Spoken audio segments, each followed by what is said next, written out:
Hey everyone, welcome to our Davidson Now course on the story of fake news. I'm Dr. Amanda Martinez and I'm a professor here at Davidson College in the Communication Studies and Sociology departments.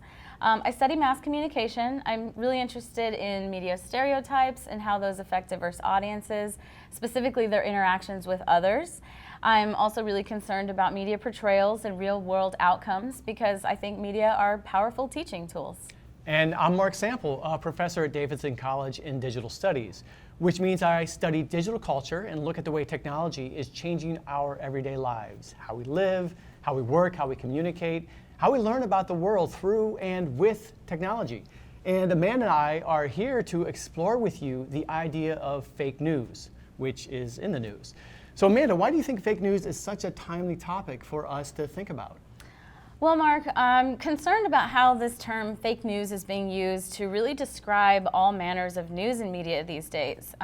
When you call news that you just don't like or agree with fake news, I think it poses a real threat to democracy. It potentially serves to delegitimize the free press, which, as we know, serves an important watchdog function, keeping the public informed about what the government is up to.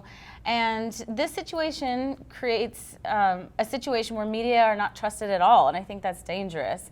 In other words, a public who tunes out all media has consequences, like we become increasingly uninformed or easily misled.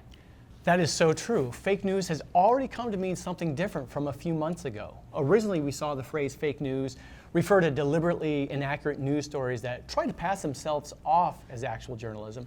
Now we hear about fake news as a kind of construct, more of a mental concept that one can throw around in order to discredit legitimate journalism. And a lot of people have complained about the media. They've been doing that for a long time. What's different now, and why I think learning about fake news is so important now, is because the issue is not just whether you trust what's reported in the news, it's whether or not we are even talking about the same objective reality. So there's a tremendous amount at stake with fake news.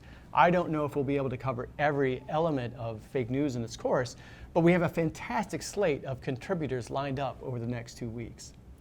That's right. In fact, we're going to hear from experts who've dedicated their lives and their careers to studying media effects, news framing, media misinformation, and also media literacy. So you get to hear from many experienced journalists and also editors. And we'll be talking to a First Amendment lawyer about the legalities of fake news, a researcher whose legitimate data was misused in a fake news story, and even to a couple of people who think you should write fake news, though not for the reasons you think.